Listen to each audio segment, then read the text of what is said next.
और जैसा कि हम सब जानते हैं कि UK is best for medical career. मुश्किल होता है तो उसमें जैसे मैंने कहा है कि my self I am from Pakistan.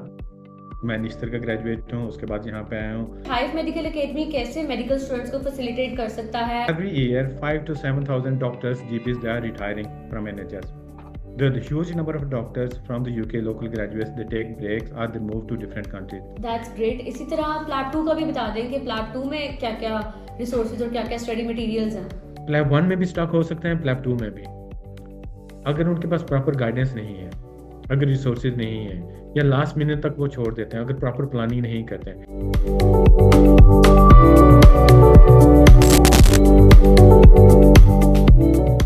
Assalamu alaikum, this is Fatima, an executive member at Hive Medical Academy. Welcome to Hive Medical Academy's podcast. जैसा कि हम सब जानते हैं, पाकिस्तान के मौजूदा हालात की वजह से हर स्टूडेंट परेशान है, चाहे वो किसी भी फील्ड से ताल्लुक़ रखता है, चाहे उसने कोई भी डिग्री ली है।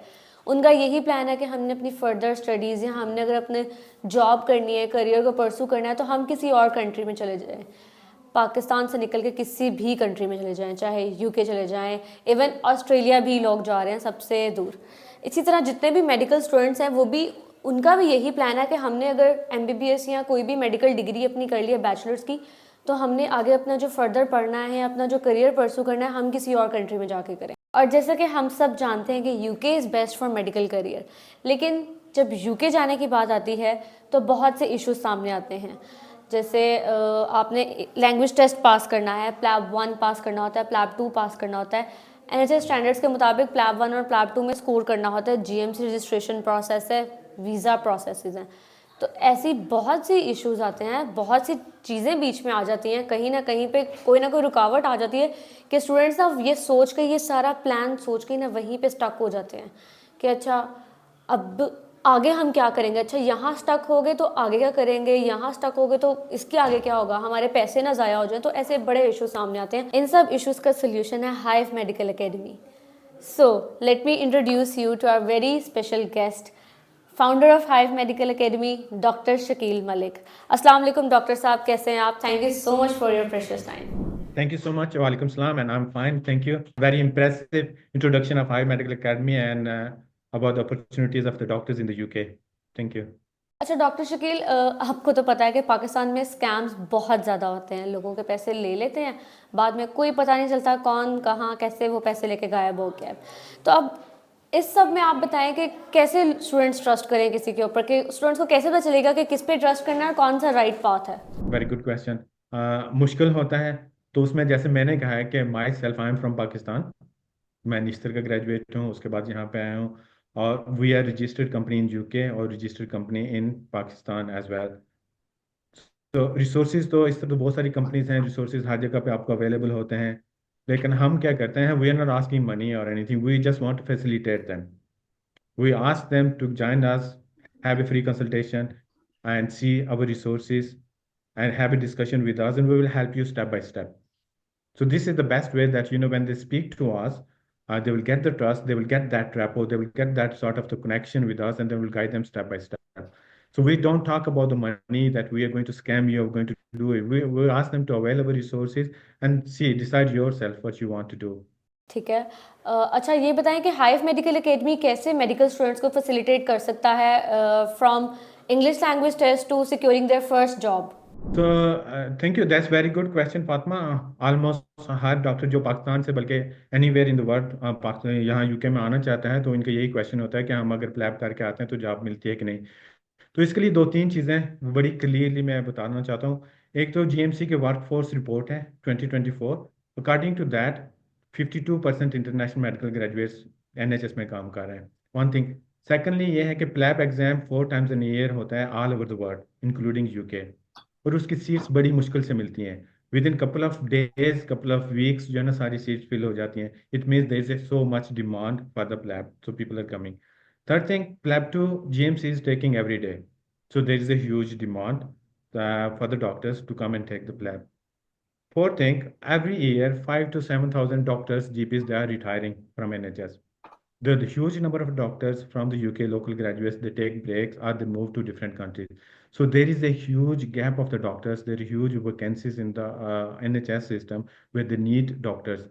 So if somebody is saying there is a saturation of the job, though it is not, there is no saturation, यहाँ पे jobs मिल जाती हैं। अगर किसी को जॉब नहीं मिलती, there are some reasons, so वो हम further discuss कर लेंगे कि क्यों नहीं मिलती उनको job. there are reasons, but there is no saturation as for today's date in UK for the doctors. Okay doctor Shakeel, जैसे कि आपने मेंशन किया है कि आप स्टूडेंट्स को एग्ज़ाम्स पास होने से लेकर यूके में जॉब सेटल होने तक हेल्प करते हैं, तो ये बताएं कि do you guys have enough resources और नेटवर्क्स के आप जितने भी स्टूडेंट्स आपके पास इनरोल होंगे आप उन सबको जॉब्स देंगे? देखें, हाइव, इसमें मैं इस क्वेश्चन का आंसर करने के लिए ना, I will go in big details. आपको मैं ऐसा बता दूं कि हाइव है क्यों। ठीक है, तो एज आई सेड के बीइंग इंटरनेशनल मेडिकल ग्रेजुएट, मेरा एक सबसे है पाकिस्तान से एक स्पेशल प्यार भी है, और पाकिस्तानी डॉक्टर से भी, पाकिस्तानी लोगों से, बीइंग माई सेल्फ। सो मेरे always I had this passion, okay, when I will be in somewhere, I will start supporting, guiding and facilitating my junior doctors, my colleagues, and so why we started Hive. So I always believe there's a belief, there's a passion, there's a thought, and there's a dedication behind Hive. So that dedication is like, learn, earn, and return. Right? I believe we learn when we are little, we learn from our home, from family, friends. Then we start, earning stage. That can we know, we get our degrees, with education, we settle on our life, and we start earning. There's a third stage as well, which is called the return. So in return, we have the two options. One option is compulsory, and one option is optional. The compulsory option is we all have to return to Allah. There's no choice. We all have to. But the second return is optional. So hardly, anybody chooses that option. Return to your people, return to your nation, return to your family, return to your country. So this was the passion that we wanted to facilitate. We wanted to return to our people, our doctors, our healthcare professionals. We wanted to make a real difference in their lives. That's why we started Hive. So Hive is not just camping overnight. It is a passion, dedication is a belief. So how we facilitate, as you could understand, our passion, our belief. So we do our best. We hold their hand from the day one till they get the job in the NHS. We help them to prepare their OET examination. We help them to pass the PLAB 1. We help them to pass the PLAB 2. And after passing PLAB, the major struggle starts after passing PLAB. So what we do, we prepare them for the interview. We create a job profile. We help them to get the GMC registration. We provide guaranteed clinical attachment, and we help them to settle down in the UK. We help them to make a smooth transition from their country, from their healthcare system to the UK healthcare NHS system. So what do you think, what are the main key challenges faced by international medical graduates? Most important अगर हमें पूछें, आपसे मेरे से पूछें अगर, तो पाकिस्तान में जो है ना, वो लैक ऑफ अवेयरनेस है। लैक ऑफ अवेयरनेस है, लैक ऑफ गाइडेंस है, लॉस ऑफ मिथ्स हैं। कुछ ये समझते हैं कि हम एलिजिबल ही नहीं है प्लैब लेने के लिए, कुछ ओईटी आइल्स में कंफ्यूज होते हैं। फिर कुछ के ये होता है कि कुछ डॉक्टर्स, अभी हमारे पास डॉक्टर्स की लिस्ट है कि वो आए, उन्होंने प्लैब एग्जाम पास किया है, और उसके करने के बाद फ़ौरन ही वापस चले गए, उन्होंने कोई अटैचमेंट नहीं की, कोई इंटरव्यू की प्रिपरेशन नहीं की है, और उस वजह से उनको जॉब नहीं मिली। तो मेजर थिंग जो है, एग्ज़ाम पास करना मुश्किल नहीं है। अगर आपके पास गाइडेंस है, सपोर्ट है, आप इजीली पास कर सकते हैं, क्योंकि जो 5 साल मेडिकल स्कूल में लगाए हैं, दे विल हेल्प देम। लेकिन अगर आपके पास कंप्रीहेंसिव रिसोर्सेज या गाइडेंस नहीं है, देन यू विल स्ट्रगल। और after especially passing PLAB, don't rush back to your country. आपको यहाँ पे जो चीज़ें करनी है, जब तक जॉब नहीं मिल जाती, वो ज़रूर करें। Okay, so when is the right time for medical students for applying PLAB? I think अगर वो प्लान कर रहे हैं, तो सबसे बेस्ट यही होता है कि वो फाइनल ईयर में, final is the best time. I would say several years before, when I was planning, I planned my journey from the final year. And lots of my class fellows, my friends, they planned, and some went to States and some came to UK. So final year, fourth year, finally is the best time. Plan your journey, get registered, and start preparing. So once you have got your degree, you are ready to take your PLAB 1 and then do your PLAB 2 and come to the UK, start your foundation program. Very easy. ठीक है, जहाँ बात आती है visa process की, वहाँ बहुत से स्टूडेंट स्टक हो जाते हैं। अब प्लैब टू का एग्ज़ाम देना है, उसके लिए तो यूके जाना पड़ता है, तो वीज़ा प्रोसेस क्या है, प्लैब टू का एग्ज़ाम देना है उसके लिए, और क्या वीज़ा इजीली मिल जाता है? ये प्लैब 2 का वीज़ा बड़ा इजी है। हम सारे कैंडिडेट्स को स्टेप बाय स्टेप गाइड करते हैं। हम उनके साथ होकर उनके वीज़ा एप्लीकेशन फिल करते हैं। 15 to 20 डेज में उनको वीज़ा मिल जाता है। 6 मंथ्स का वीज़ा होता है, ब्लैब वीज़ा होता है। हम उनको पूरा गाइड करते हैं जी, कौन से डॉक्यूमेंट्स आपने साथ लगाने हैं, कौन से टेस्ट करवाने हैं, कौन कौन से लेटर्स उनको चाहिए। अकोमोडेशन का लेटर हम इशू करते हैं, अकेडमी का letter, sponsorship letter. So we do everything. So अगर वो हाई अकेडमी के साथ हैं तो उनको किसी भी चीज़ के बारे में वरी करने की ज़रूरत नहीं है। I will take all responsibility for that. और वीज़ा कितने टाइम का होता है?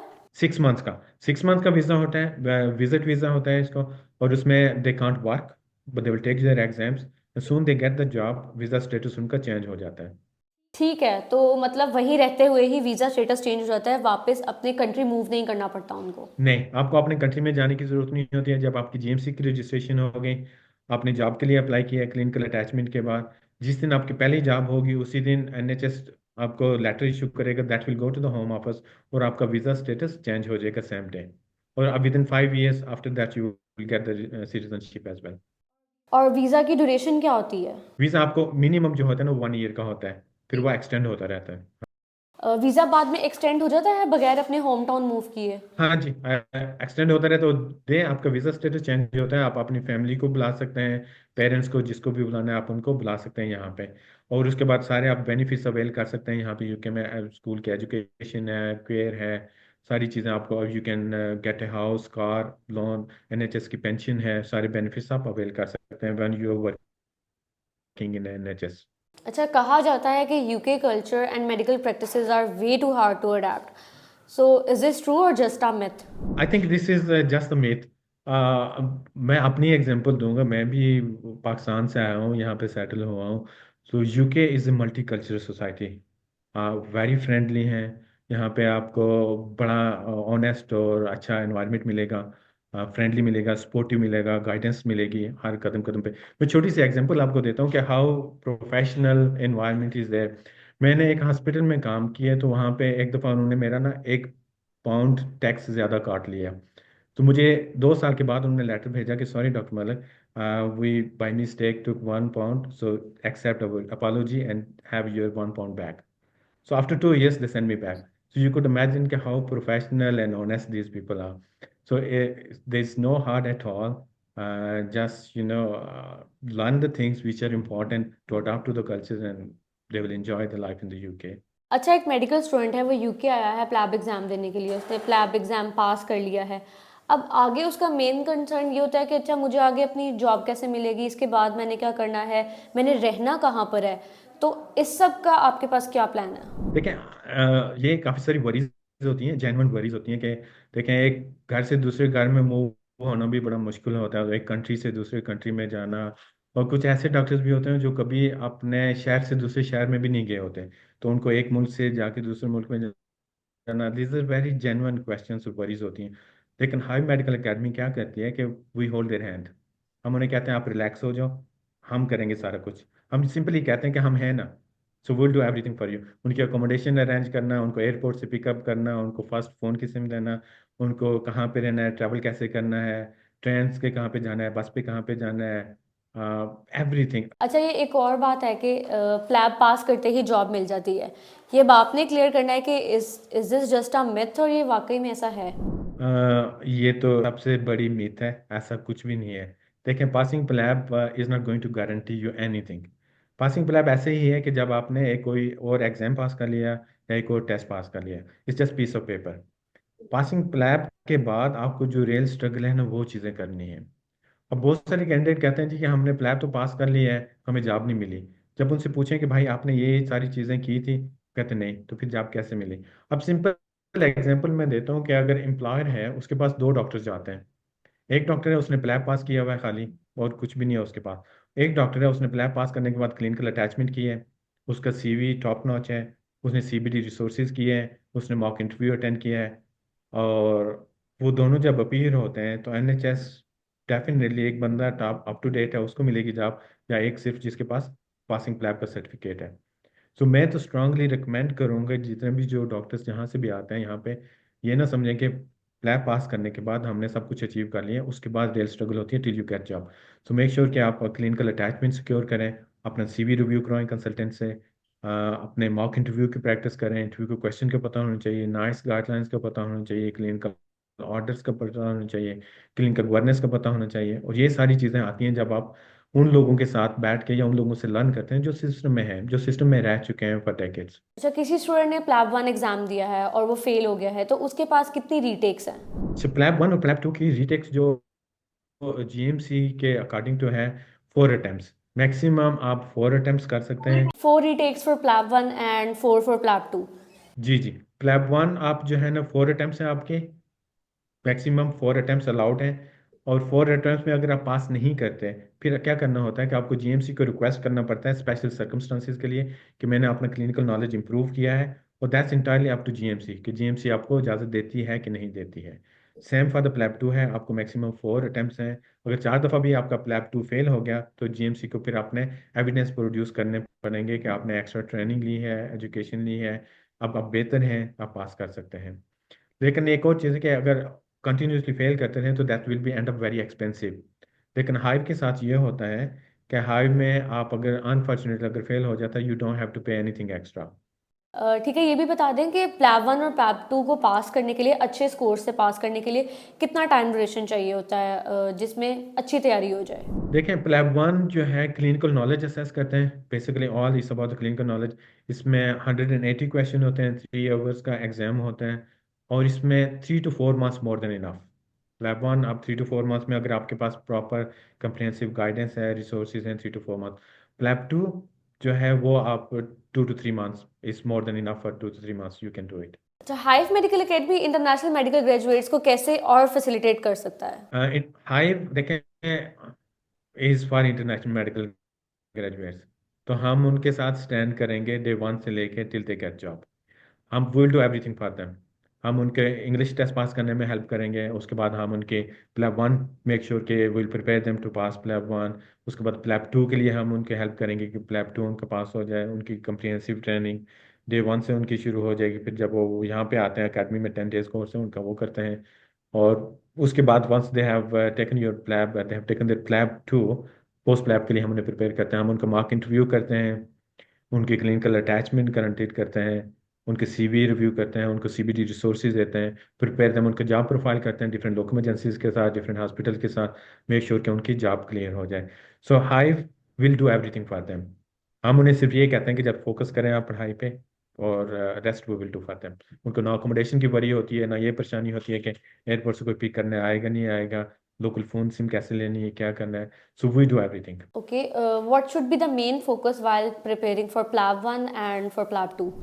PLAB one PLAB two main focus, most important जो चीज़ है उसमें है रिसोर्सेज। देखें, आजकल डिजिटल के दौर में the billions of resources available.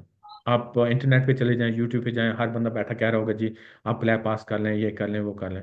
पर मैं रिकमेंड करूंगा स्टूडेंट्स को, उनको देखना चाहिए कि कौन सी कंप्रिहेंसिव, डिटेल्ड और अप टू डेट रिसोर्सेज हैं, और उसके पीछे कौन है। आ, वो लोग हैं जिन्होंने डेकेड्स ऑफ एक्सपीरियंस है इनका एनएचएस का, उसके बाद उन्होंने प्रिपेयर करके दिए हैं। आपके पास अच्छे resources, up to dated resources होना बहुत ज़रूरी है, उस पर फोकस होना चाहिए। मॉक टेस्ट वेरी इंपॉर्टेंट होते हैं, अगर मॉक टेस्ट अगर नहीं करेंगे तो वो रियल एग्जाम की फीलिंग आप में नहीं आती है। PLAB one complete clinical knowledge assessment है, उसके लिए बहुत ज़रूरी है कि आपकी ट्यूटर के साथ इंटरेक्शन हो, लाइव क्लासेस हो। अगर वो इंटरेक्शन नहीं होगा, आप रूम में नहीं होंगे, तो आपको वो चीज़ें नहीं पता चलेंगी जो यूके के हेल्थ केयर सिस्टम में होती हैं, जो आपके कंट्री में नहीं है। डिफरेंट कंट्रीज से आते हैं क्योंकि हेल्थ सिस्टम एवरी कंट्री में डिफरेंट होता है। तो ये बहुत ज़रूरी होता है कि आप उन कंसल्टेंट्स के साथ, उन डॉक्टर्स के साथ, वो कहते हैं कि वो when it comes from horse's mouth, तो हर्सिस माउथ से जो चीज़ आती है वो उस पर आप बिलीव कर सकते हैं, they will get support you more. प्लेप्टो प्लेप्टो कुछ ऑनलाइन होता है, कुछ फेस टू फेस होता है यहाँ पे हमारी एकेडमी में, तो वो we prepare them, that's more practical. वो उसमें असेस किया जाता है जी कि आप कितने सेफ डॉक्टर हैं, कितने अच्छे डॉक्टर हैं, आपकी कम्युनिकेशन का सिस्टम कैसा है। अब उससे कि वो है कि treat others the way you want to be treated, कि दूसरों को आपने वैसे ही ट्रीट करना है, वैसे रिस्पेक्ट देनी है जैसे आप खुद चाहते हैं। So this is the main focus of the प्लेप्टो। So main focus, review the resources, who is providing the resources, up to dated है, और सपोर्ट कितनी आपको मिल रही है। इंशाल्लाह दे कुड पास इजीली। अच्छा, कोई मेडिकल स्टूडेंट है, उन्होंने हाइव से प्लैब 1 कोर्स में इनरोल कर लिया खुद को, तो उन्हें क्या क्या स्टडी मटेरियल्स और क्या क्या रिसोर्सेज मिलेंगे? देखें, लाइव के साथ जो भी डॉक्टर्स आते हैं हम उन्हें हमारा प्लैब वन जो पैकेज है प्रीमियम हमने इस तरह से डिज़ाइन किया है कि that's according to latest blueprint है जीएमसी के उसके मुताबिक है। हमने 36 टॉपिक्स की वीडियोस प्रिपेयर की हैं। 24 वीडियोस हैं हमारी ऑडियोज हैं हमारी। उसके बाद लाइव क्लासेस होती हैं 3 लाइव क्लासेस जहाँ पे हम उनसे डिस्कस करते हैं स्पेशली ऐसे non medical topics ethical topics palliative care दो सॉर्ट ऑफ थिंग्स हम डिस्कस करते हैं। हमारे फ्लैश कार्ड्स हैं 250 फ्लैश कार्ड्स हैं फार्माकोलॉजी के और मेडिसिन के फ्लैश कार्ड्स हैं। उसके अलावा मॉक टेस्ट हैं we have got 10 mock test nobody else is offering that many mock test. और 5000 एमसीक्यूज हैं। एमसीक्यूज भी हमने डिवाइड किए हैं वो कैटेगरी वाइज हैं और उसके अलावा हमारे पास एमसीक्यूज हैं आपके रैंडम। सो इस मटेरियल के बाद जो भी स्टूडेंट प्रिपेयर करते हैं उनको किसी और चीज़ की ज़रूरत नहीं रहती है। This is how we call it कि ये एक कंप्रिहेंसिव रिसोर्स है आपके पास दैट कवर्स एवरीथिंग। और एक हमारे रिसेंट एक स्टूडेंट उन्होंने एग्जाम पास किया है ही इज़ फ्रॉम इंडिया। तो उनसे हमने जब फीडबैक लिया तो उन्होंने कहा जी कि मैं जब एग्जाम दे रहा तो मुझे लगा कि मैं हाइव का मॉक टेस्ट कर रहा हूँ। That was so close he achieve 92%। तो आवर रिसोर्सेज जो हैं वो कंप्रीहेंसिव हैं फुली डिटेल्ड हैं। ऑन टॉप ऑफ इट अगर कोई भी चीज़ होती है तो हम अवेलेबल होते हैं। All our tutors they are available just text message away. अभी हमारे स्टूडेंट्स 4-5 स्टूडेंट्स अभी 20 फरवरी को जो प्ले वन एग्जाम हो रहा है वो एग्जाम ले रहे हैं। कल रात भी उनको लेट नाइट तक वो मुझे मैसेज भेज रहे थे सर ये क्वेश्चन की समझ नहीं आ रही। So we make ourselves available for them. ये जो चीज़ है हाइव में ये आपको हर जगह पे नहीं मिलती है। एक जो पर्सनलाइज टच होता है आपको रीअश्योरेंस मिलती है आपको एक केयर मिलती है कि हाँ कोई है मेरे साथ। हाँ कोई है जिसने मेरा हाथ पकड़ा हुआ है। हाँ कोई है जो मुझे गिरने नहीं देगा। ये जो रीअश्योरेंस होती है दैट मेक्स ए डिफरेंस। वो उनको ना उनका आउटपुट मोटिव जो आउटपुट होता है ना वो बूस्ट हो जाता है। Then they focus only on their studies. अगर आपके दिमाग में 5000 चीज़ें चल रही हो यार मेरा पास हो गया तो मैंने आगे क्या करूँगा मुझे तो फ्लैप टू बुक करने का पता ही नहीं है जीएमसी का अकाउंट कैसे बनाऊंगा मैंने वहां पे जाके रहना कहाँ पे है। तो आपकी जो कंसंट्रेशन होती है ना वो बहुत कम हो जाती है। तो हमने क्या किया है कि हम अपने कैंडिडेट्स को कहते हैं कि आप अपनी सारी वरीज हमें दे दो अपनी सारी परेशानियां हमें दे दो। हमारा एक्सपीरियंस हमारी डेडिकेशन हमारी रिसोर्सेज आप ले लो। हम आप लोगों की परेशानियों को डील करेंगे। आप सिर्फ पढ़ाई करो टेस्ट हमें करने दो। सो this is how hive help them. That's great. इसी तरह आप प्लैब टू का भी बता दें कि प्लैब टू में क्या क्या रिसोर्सेज और क्या क्या स्टडी मटेरियल्स हैं। जी प्लैब टू को हमने क्या किया है क्योंकि बीइंग इंटरनेशनल मेडिकल ग्रेजुएट मुझे एक्सपीरियंस था कि कितना मुश्किल होता है। तो प्लैब टू के लिए एकेडमी का कोर्स मस्ट होता है। लेकिन हमने इसको थोड़ा सा डिवाइड कर लिया ताकि जो स्टूडेंट्स हैं ना उन पे ना बर्डन ना बढ़े कॉस्ट भी ना हो इतनी ज़्यादा। हमने इसको डिवाइड किया एक ऑनलाइन और एक एकेडमी बेस का। ऑनलाइन में ये है कि वो जब वहीं पे होते हैं वहीं से उनकी प्रिपरेशन शुरू हो जाती है। उसमें से मॉक टेस्ट हैं मॉक प्रैक्टिस केसेस हैं रोल प्लेस हैं वो वहीं से शुरू कर देते हैं फिर उनकी लाइव क्लासेस हम करते हैं। फिर यहाँ पे एकेडमी में जब आते हैं वो 10 डेज का कोर्स होता है। अब 10 डेज के कोर्स में क्या होता है क्योंकि प्लैब टू आस्की होता है मोर प्रैक्टिकल होता है। तो हमने उनको जो प्रैक्टिस का सिस्टम होता है देखें एक बंदा अगर अपने कंट्री में प्रैक्टिस कर रहा है for 5 years 10 years even fresh भी है जब यूके में आता है प्रैक्टिस स्टाइल कम्प्लीटली डिफरेंट है। उनको they need to know about the good medical practice duties of a good doctor all those things उनको होती हैं। तो हम क्या करते हैं कि 10 डेज में वेरी एक्सटेंसिव प्रिपरेशन होती है। सुबह में उनके लेक्चर्स होते हैं मॉर्निंग में उनके लेक्चर जो कोई भी टॉपिक होता है मैन उसके होता है। आफ्टरनून में उनको प्रैक्टिस होती है कि आपने अगर पेशेंट के ब्लड्स लेने हैं तो कैसे लेने हैं पेशेंट को कैथीटर पास करनी है तो वो कैसे उसका प्रोटोकॉल क्या है उसकी गाइडलाइंस क्या है। आपने अगर वेंफ्लन पास करना है तो उसकी क्या गाइडलाइंस है। एक पेशेंट कोलैप्स हो गया है उसको बीएलएस आपने करना है सीपीआर करना है तो उसकी गाइडलाइंस क्या है वो आपने कैसे करनी है। आपने अगर एक डिफिकल्ट पेशेंट आके अगर आपको आप शॉर्ट कर रहा है तो आपने उसको कैसे हैंडल करना है। एक कोलीग है आपके साथ एक सिनेरियो के कोलीग आपका बहुत ही रूड है आपके साथ बहुत ही डिफिकल्ट है तो आपने उसको कैसे हैंडल करना है उसको कन्फ्लिक्ट को कैसे सॉल्व करना है आपने रिजॉल्व करना है। आपकी कंप्लेन हो गई है आपने उसको कंप्लेन को कैसे सॉर्ट आउट करना है। ये जो चीज़ें होती हैं ना ये मे बी अदर कंट्रीज में होते हैं maybe they have got different protocol to sort them out maybe they have got different system. UK में जो सिस्टम है क्योंकि उन्होंने यहाँ पे प्रैक्टिस करनी है तो हम उनको ये चीज़ें सिखाते हैं उनमें ट्रेन करते हैं कि ये चीज़ें आपने कैसे करनी है। सो उसके अलावा 2 मॉक टेस्ट होते हैं इनके प्लैब टू के that's to get them feeling of the exam. तो उस मॉक टेस्ट में हम उनको प्रॉपर मार्किंग होती है उनको नंबर्स मिलते हैं। उसके बाद जाके they feel confident because they know the new system. So this is how we do in the PLAB 2. अच्छा, आपने बताया कि 10 डेज का एक कोर्स होता है, फिजिकल क्लासेस होती हैं, तो ये बताएं कि 10 डेज में क्या students will be enough prepared for their PLAB 2 exam?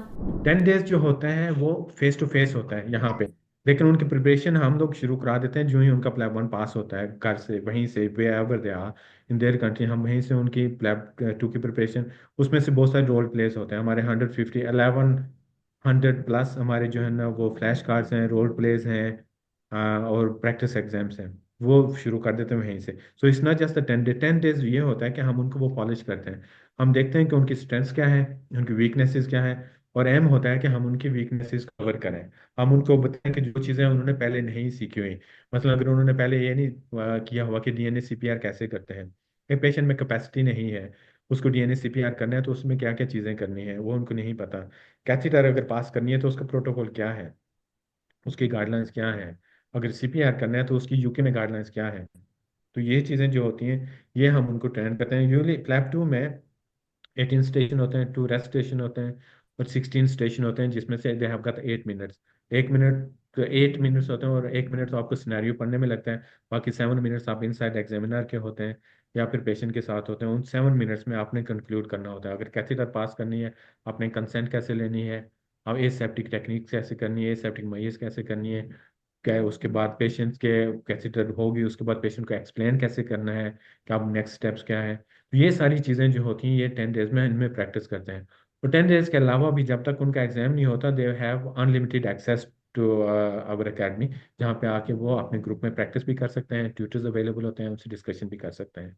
अच्छा, ये बताएं कि प्लैब 1 और प्लैब 2 मोस्टली स्टूडेंट्स इन दोनों में स्टक कहाँ पर होते हैं? देखें प्लैब 1, अगर पासिंग रेट देखें ना, लेटेस्ट पासिंग रेट मेरे ख्याल में 67% है, डोंट रिमेम्बर, बस मेरे ख्याल में 67% है।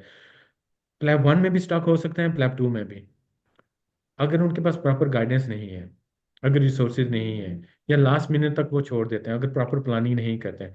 लेकिन आई बिलीव कि अगर आपने कोई भी काम करना है ना उसके लिए प्लानिंग बड़ी ज़रूरी होती है, आप एक स्केड्यूल होना चाहिए, आपकी एक स्ट्रेटेजी होनी चाहिए।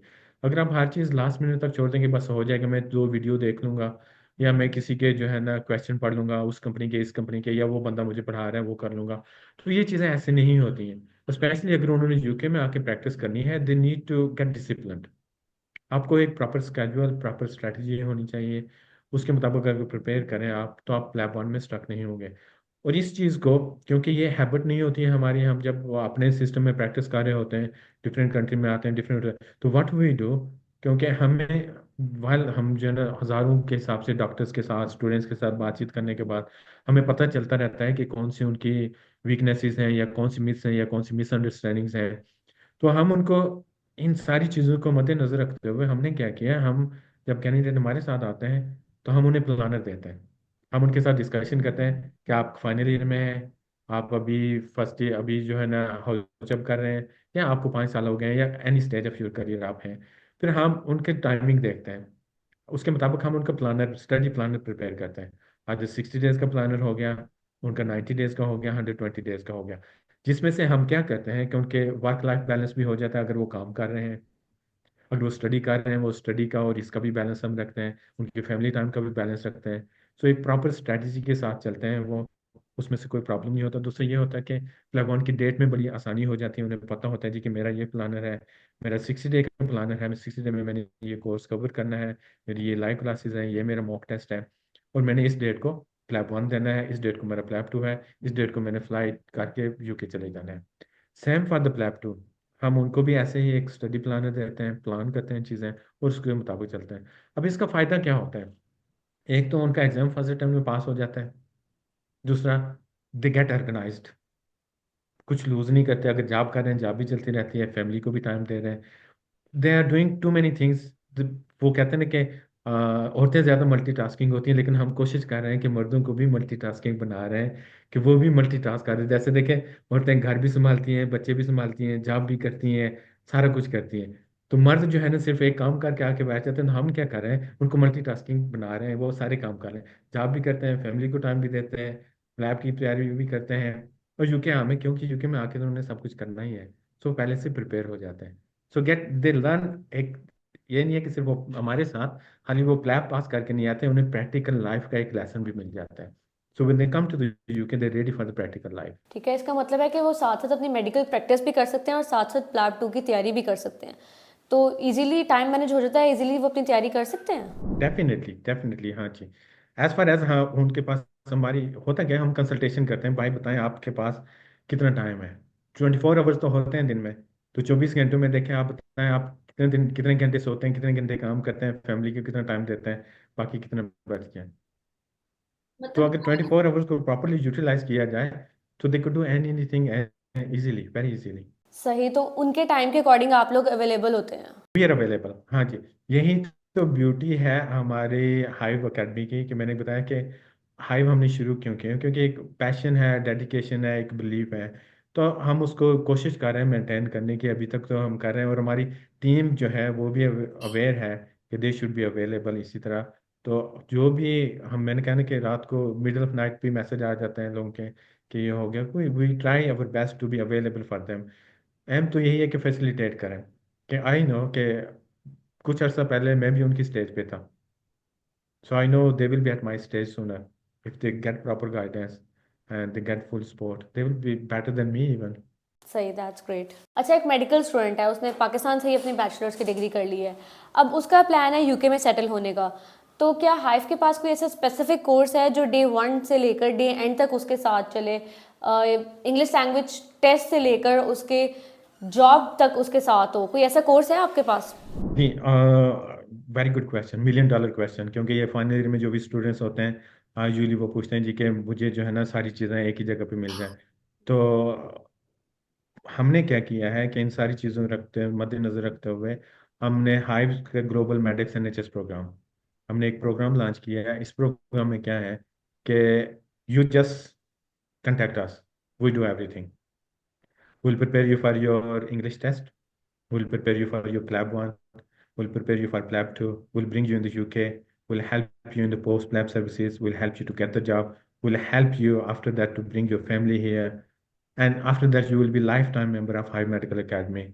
Wherever you need anything, we will be there for you. So it's very free, stress free, okay, and it will make your journey very pleasant, very smooth. Through out the journey आपको पूरी team हमारी just tax away होगी, आपको कोई भी problem हो, किसी भी तरह का इश्यू हो, just drop a text and everybody will be there for you to help you. तो इसमें से आपको ना तो ये परेशानी करनी पड़ेगी कि मैं इंग्लिश टेस्ट की कहाँ से प्रिपरेशन करूँ, यूट्यूब से कर लूँ या फिर मैं ऐसे ही देख के कर लूँ या कौन से अकेडमी में जाऊँ, you don't need to worry. लैब के बारे में नहीं है कि मैंने कौन से नोट्स लेने हैं, किसके लेने हैं, क्या करना है, मॉक टेस्ट कितने करना है, नो नीड टू वरी।